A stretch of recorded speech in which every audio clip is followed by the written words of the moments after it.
What's up, Lobo fans? Episode 6 of the Lobo Pod with Jaden Delacerda and Langston Murray. We have a special guest today to speak about something that's a very important topic that we have covered before, but hearing it from somebody specific is going to be a great conversation, so stay tuned.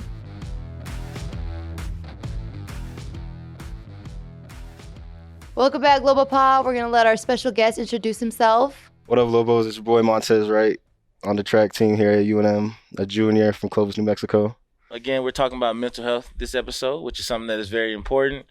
We did get a lot of feedback from that one episode on mental health, so we figured we'd kind of double back. And glad to have Montez Wright here today. Just tell us a little bit about yourself. I know you're in your second year here at UNM, so just tell us about your journey. After high school, graduated, went to Illinois, Aurora University, a D3 school, played football and track out there. I was messing with the program, but decided I wanted to come back home once COVID happened. Contacted the track coach here. He was like, "We'd love to have you," because he already knew who I was from high school. So then, believe it or not, a week before school started, I transferred out here, and now I'm here.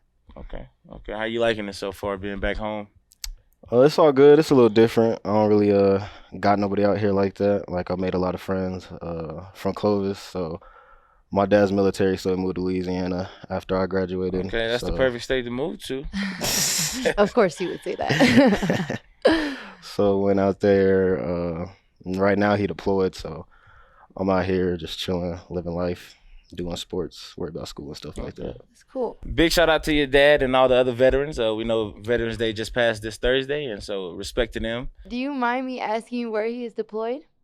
He's deployed somewhere in Dubai. I don't really know. I know it's 2 hours away from Dubai, but I don't know where it's actually located. But he just got out there in September. He won't be back till May or June. So yeah, Dubai is really nice. I'd like to take a trip there, honestly. I seen it in the movies. Yeah, it looked real nice. Yeah, nice he was happy about it because at first he was going to, where was it?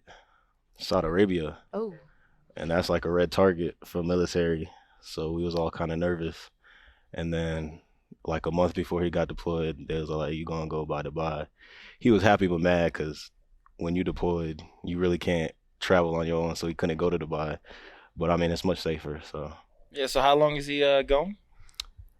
6-7 months. And okay. After that, when he get back, he plans on retiring in November. Okay. Because he's been in the military for 22 years, 23. Oh, yeah. Okay, so he's been in the military for a very long time. Can you describe how that is for you? You say he gets moved around a lot, right? Yeah. So how do you feel about that, and how does it go on you? Moving around, I had a problem, didn't have a problem. Every 3 years, you got to move around.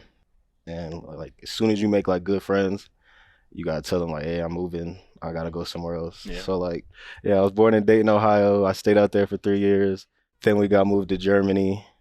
I stayed in Germany for 3 years. Then we moved to Montana. So originally you're supposed to stay there for 3 years. My dad got stuck in Montana for 6. He kept getting deployed to Afghanistan, Iraq, kind of.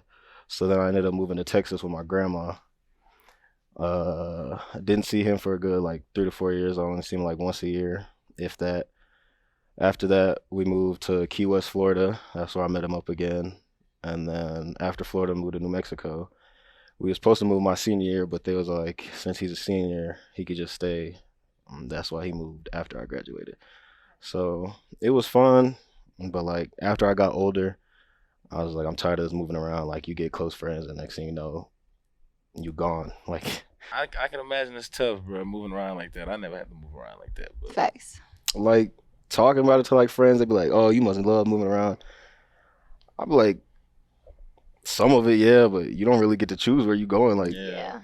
Especially when you're an athlete, because you can imagine Facts. having this one coach that's coaching you right. You know what I'm saying? Y'all got some kind of partnership or whatever, and then 3 years ago, I got to, that could be that was a thing for me career, in high school. My 8th grade year. So in middle school, I ended up playing with older people. I never played my age group, so I was always the youngest cat. And at the time, I was running back in middle school, and we had our award ceremony in middle school. And the high school coach came up to me and was like, "Hey, next week you could start coming out to practice with us." And I just looked at his eyes "Look, I'm moving. We military." He was Wow. like, "Damn, all right." And and it was just leaving. Yeah, I didn't even think of that and how that can just like, I don't know, affect you in your sport and like how you feel about the sport. Because you could be confident with that coach, you know what I mean, and you go somewhere else, and then that coach doesn't really have respect for you or want to coach you for real. Then you're just like, Yeah, it was always tough growing up. Like even elementary, I already knew because I was in San Antonio, Texas during elementary.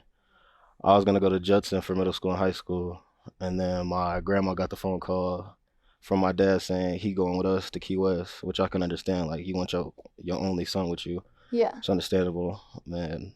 So I was out there doing track, football, basketball. I already talked to the coaches for middle school. Next thing you know, I up and left.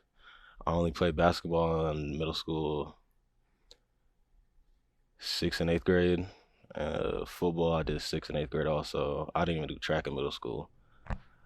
And like you just get a connection with coaches, Mm-hmm. and then like they know the military situation, but they don't know that you really leaving in 3 years. Right. Yeah. So I just ended up leaving, and that was a thing for me in high school. Like I knew you leave in 3 years, and my dad was like, "I'm gonna try to get you to stay out here your senior year. If not, you just gonna have to move." And I ain't tell him, but I was just gonna tell him I'll find somebody else to live with, cause like Yeah. you got a starting position for sports, all this stuff, and you just gonna leave and go to a whole new offense, defense, all that Facts. stuff, and just start over. It's just like you don't want to do that, especially your senior year of high Yeah, school. exactly. So you mentioned being the only son of your dad. Now, do you have other siblings or? Yeah, I got 2 sisters. Okay. One's 27. Okay. She just got engaged. She about to move to Sweden. That's awesome. That's where her boyfriend Congrats to from. big sister on that. Right. Yeah, that's where her fiance's from. And then I got Oh, Sweden. yeah, they met in college because Okay. he a hockey player. Oh, that's dope. And Okay. so and then I got another one that's like 22, but me and my older sister, we like real close. Like we got this saying twins by soul because we live the same people, just different souls. So, Really? Okay. That's what's up. Dope. yeah, That's cool when you can be that. You said she was 27, right? yeah. So like the age difference, that's pretty cool to have that same like thought process Mindset, and stuff yeah. like that, and just Connection. yeah. Yeah, so we've always been close. I know it's a 6 years difference, but even like that's just someone who I could like just pick up the phone and call. Like we never really lived together. Like I lived with her for 1 year. So the thing with me and her is we got the same mom but different dads. So she Okay. always lived with my mom's side of the family, which is Wisconsin, and I was with my dad's side of the family, which is in Texas. Okay. But growing up, like elementary to middle school, every summer I'll go visit them in Wisconsin. So it just always kept the bond close. And when I was Snapchat and stuff, like we keep a streak, Snapchat, stuff like that. Try to make plans and stuff like that. So she's always been a support system. Like just could call her anytime, text her anytime. I'm there for her, she there for me. That's really like my twin. Yeah, that's pretty big as far as like, especially we're moving around a lot, you know, because support systems could even be within our friends, you know what I mean, and stuff like that. But if every 3 years, you know what I'm saying, you're moving around and stuff like that, it's always good to find that one person that not necessarily will ever leave, you know what I mean? So that's good. That's Yeah, good. cause the first time I was having troubles for moving would probably be going into high school, cause I was actually older, so I knew like what was going on. After moving from middle school, I was just like, I'm tired of this moving stuff. I was just like down. Like I came to New Mexico, I just wasn't talking to nobody, wasn't being close with nobody, cause like it sucks starting over every time. Like you just gotta make new friends. Like you the new group. But moving to Clovis, they would always say like, yeah, we always get this one athlete that's military, and we never get comfortable with him staying because we always know he gonna move. And like when they told me that, I was just like, y'all used to it. And That's like, crazy. It just That's sucks doing crazy. it. Like even my coaches in high school, they was like, yeah, we always get one athlete that's talented and he in the military, and you could just tell something's gonna happen because they always gotta move or something. So he was like, we already know what's gonna happen. Like we gonna get close and stuff, and then you just gonna have to move. I never even. Me either. I did not know it was that like solidified that you Yeah. leaving at Every a 3 year 3 years. mark. Yeah.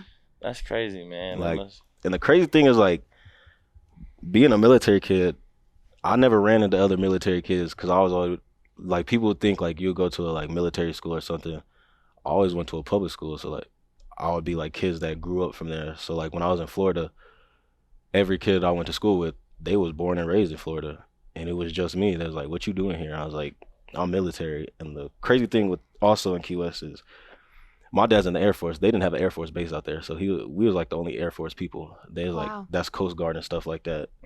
So it was just crazy just being out there, and then coming to Clovis is an Air Force base. You would meet kids, but some parents got lucky; they just got stuck here, or stuff like that. And I already knew like my mindset was on I'm moving my senior year because my dad was like, "You most likely gonna move your senior year. That's your third year." I was like, "Okay." And then my coaches was just like, "Yeah, we get a kid every couple months or once a year who's military. He's talented, and we just got to say bye to him because it's 3 years is up." That's crazy. But I find it crazy for me that I just never ran into another military kid that would move before me. It was just like I would always move first. Honestly, So would you say all these transitions and stuff have affected you now? a little bit, like I could say for the talking to people phase, like if you know me, I don't really talk that much, just because I'm used to like being in a spot and then I leave, so I'm not gonna see you again, or Yeah. I ain't talking to you that much. So it's affected me a lot of ways for like not talking, not getting comfortable and stuff like that. But I mean, I've gotten better at opening up only because I know I'm in college, so I'm gonna be here a while. Yeah. Like I'm a junior in class, but for track I'm a sophomore because of that whole COVID situation. So I still got more time and stuff like that.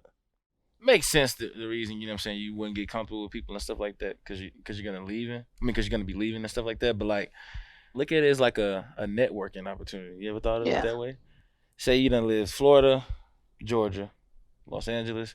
You know, hypothetically, you know people from all those states now, and you know that could just come back into play later. You know, that's the way I would kind of, you know, at least try to look at it. You know, that's a nice way to look at it. You know what I mean? But makes sense though. I've never been like a quiet person Mm-hmm. necessarily, so like We know. me in a room of strangers, you know. But I'd have met people like that, you know what I mean? And to each his own. Obviously, everybody have different ways of conducting themselves, but yeah. Yeah, you definitely can explore back out to the places that you came from, you know what I mean? Just Yeah. different outlets and different sceneries. 'Cause I mean, do you still have friends in those yeah, I got areas and stuff? a group chat on Snapchat and Instagram and text of the same people from Florida, That's dope. Okay. and it's kind of crazy because we all met in middle school, but they all knew each other from elementary and stuff like that. And then I just came along, and then we all just played football, basketball together. Yeah. We still got that group chat, and See? it's crazy seeing a lot of them because a lot of them in the military now. So See? like everybody all scattered It out. all come back full circle, man. Yeah. Facts. And then I got my best friend who's like my brother, Chris Mills. We met in elementary school. He went to Mizzou for football, and then he transferred to Texas State. We still talk. Like his birthday is July 14th, mine's the 17th. So we get that phone call, or we just check up on each other and stuff like that. Like his family is my family, and he was also a military kid and stuff like that. So it just all go around. My dad got one friend out here that he was out here in Albuquerque since I was in high school, and they were stationed together in Germany. And the whole time we was in Clovis, he didn't know that he was in Albuquerque. And the only reason he figured it out was my senior year. He finally heard the name Montez over and over because I won 100, 200 for state. And his friend was like, Montez sound familiar. So he texted my dad and was like, your son go to Clovis? And he's like, yeah. And so this past year we went to go visit them. They still in Albuquerque. It's his daughter committed to UNM for basketball. Bates, last name Bates. Jalen. Yeah. Oh, we really? we grew up in Germany knowing each other, but we never knew we was in New Mexico together until this year. That's dope. Crazy, man. So like, how's things been going with track? Are you guys in off season right now, or like approaching the end of it, or? Yeah, so we start off season in August. Okay. And we just keep going. There's a track meet December 3rd in Air Force, but only like I think jumpers are going because it's not a real good place to run at. And then other than that, the season starts in January and then goes till May. If you go to nationals, it's gonna be June. So June. like when you think about it, it's long. Like January starts indoor, so that's like January, February, March. March is indoor nationals. Then after that, you go straight to outdoor. That can go till June. And the thing with outdoors, you got regionals and then you got nationals. That's why it's so long. So That's Oh. how it be though. Every athlete gonna miss some holiday. We all mine is Thanksgiving, which is very unfortunate. You know what I mean? But yeah, I know how it is. you know, basketball. Well, y'all get the Christmas, but We you know get what I Christmas mean? for 2 days. We Yeah, gotta come right, back right, on right. Christmas Day. So everybody it's gonna kinda miss like- something. We Yeah. do get the we I be mean, here this I summer too, like honestly. But track is fortunate. We get Thanksgiving and Christmas. I But how mean, many days? we get all of it. Like Like- I leave next Wednesday and come back Sunday, oh yeah. and then Christmas, I get the whole Christmas break. The only thing I miss is spring break. But Oh, I miss spring break too. Which Yeah, is see? crucial, but I don't Christmas, Thanksgiving, and spring. Oh, it's okay. It's worth it. So you said you run the 100. 100, 200, 4x1, 4x4, 400, and a long jump. Okay. Lacey, you think you could beat him? I was in my 4x1 relay. You know what I'm saying? I can pull the video up now. We're gonna say that for later, but remind me. Remind me. Oh, we'll remind you. But mainly, I focus on the 1 and 2 and long jump this year.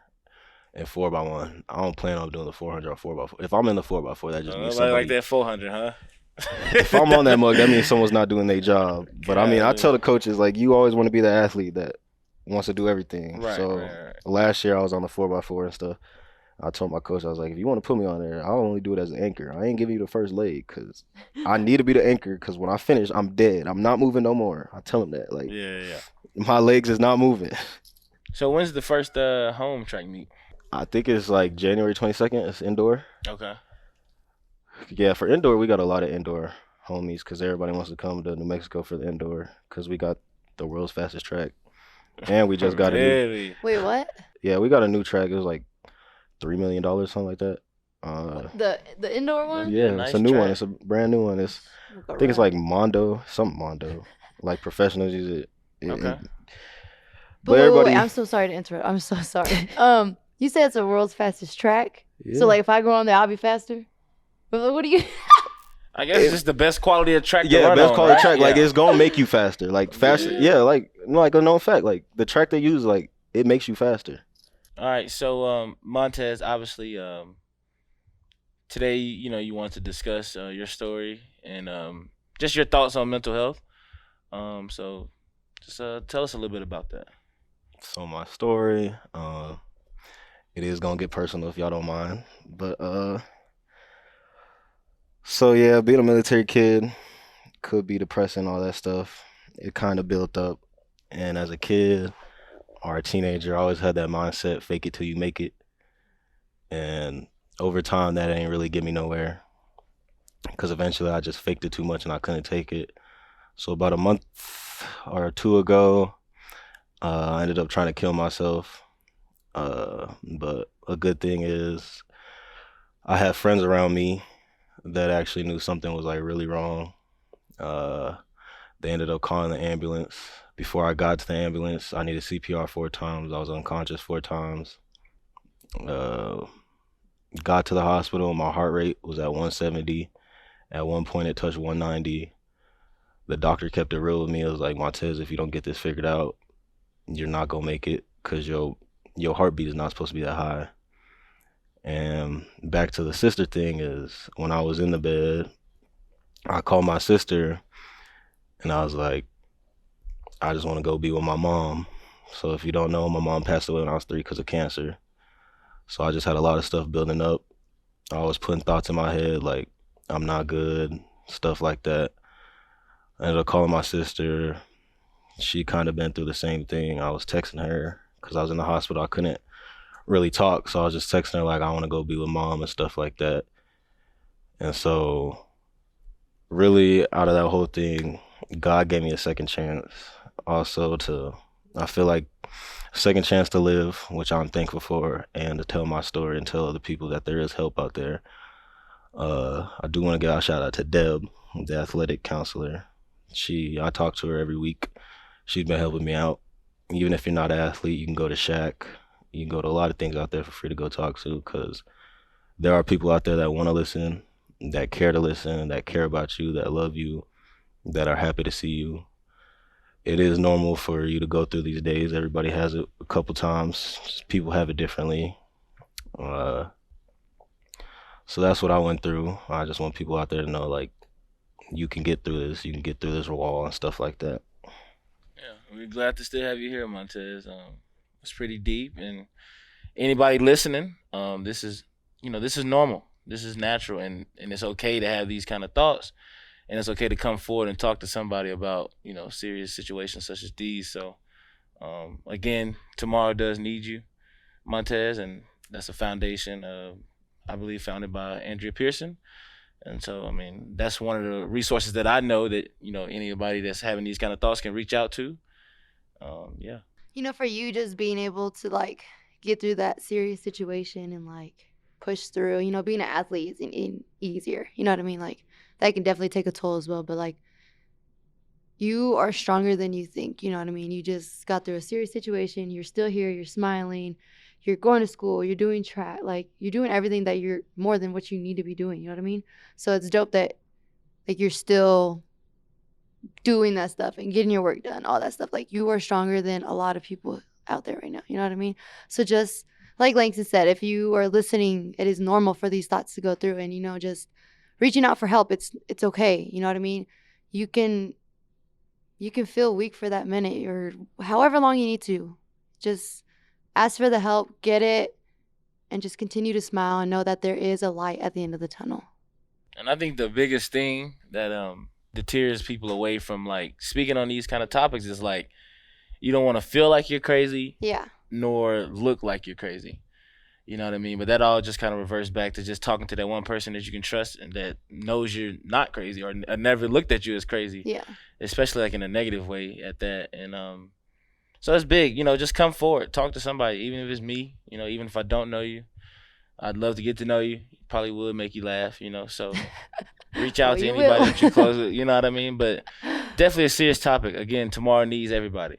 It is normal to feel like that because there's even times like, even after I got out the mental hospital and stuff like that, there's still some people I'm nervous to talk to because I don't want them to think I'm crazy. Just like if I tell them what happened, yeah, they just gonna look at you like, man, you crazy. I got over that path. Like you might think I'm crazy, but at the end of the day, if you were to go in my shoes and do that, would you think I'm crazy? Because yeah, I did what I did, but now I'm getting help and stuff like that. So if you are a student at UNM, you got Shaq. This is another shout out to Deb because I told her I was going to be on a podcast. She gave me Shaq if you're a student, and then New Mexico Crisis and Access Line if you're not. And if you just need help out there, you're not a student. That's awesome. Thank you for mentioning those resources. Yeah, everybody go see Deb. She sounds like a good individual and she'll help you out. How have your teammates and coaches helped you as well? Teammates, coaches supported me the day I got out. So I went to mental hospital Sunday, like 4 a.m. I got out Monday, 4 p.m. Somehow, some way, Coach Joe Franklin knew I was out, and he was like, hey, can you give me a call? So ever since I got out, they just made sure I was always around them in a good environment, took me out to eat and stuff like that. And they kind of kept it low-key for my teammate for a little bit, which I respect, because they just didn't want to put someone's business out there, which is all respect. But eventually I ended up telling my teammates. And seeing some of their faces was surprising because, I mean, if you have seen me like outside of track or at track, I'm always laughing or doing some goofy stuff. Yeah. And so I told my teammates, we're broken up into sections, boys are with boys, girls are with girls. And so I told the boys, some of them, and just like, they look lost. They look like they seen a ghost. And then I told the girls the same thing with them. Everybody was just in shock because they didn't see it coming. So they all been supportive. My family was supportive. My grandma came like 2 days after I got out of the hospital. She flew from Texas. And then my grandpa came a week after, flew from Vegas. And they just all been supportive. They still supportive to this day. Like they all check up on me and all them things, make sure I'm getting the right help. They just call me and be like, you good? Or stuff like that. I mean, there's some days that they notice something's wrong with me. And like I told them in the beginning, like, yeah, I got out, There's gonna be days it's gonna be frustrating for me, and it's gonna be frustrating for some of y'all because y'all gonna ask me if I'm okay. I'm gonna say I'm okay, but it's not gonna seem you're not gonna know if I'm telling the truth or not, which could be frustrating. I told him that stuff.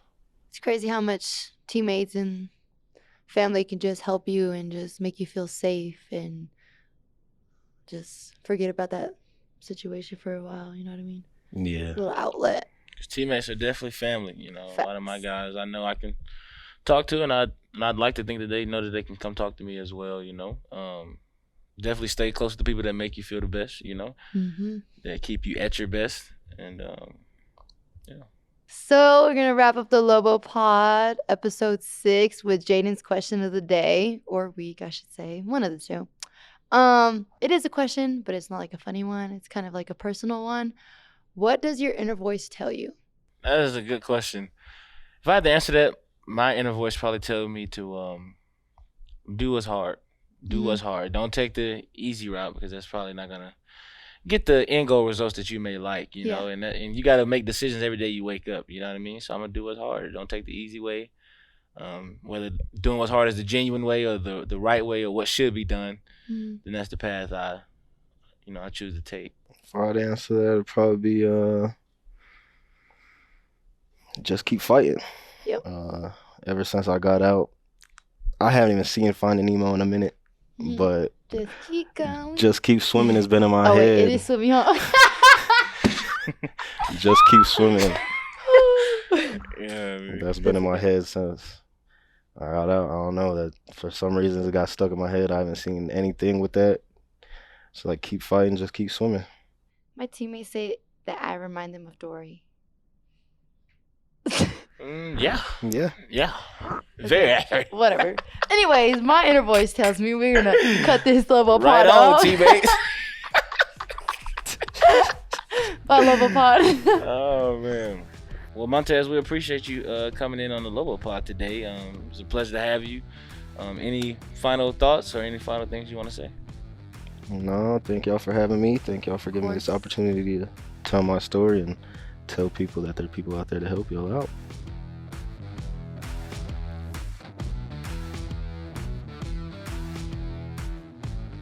All right, Lobo Pod, that wraps up another episode. Again, we're going to discuss serious topics at times, but we are here to laugh as well. So keep sending us what you want to hear, what you want to talk about, any problems you may be having. If you want us to discuss those kind of issues, then send them. There's a big Lobo weekend coming up. Big shout out to cross country as they go to the NCAA championships and could possibly be winning the Natty. Shout out to Adva. Also, volleyball does take on Fresno State this weekend in Fresno with a possible chance to enter the tournament. So good luck to those ladies as well. Go Lobos. Go Bows.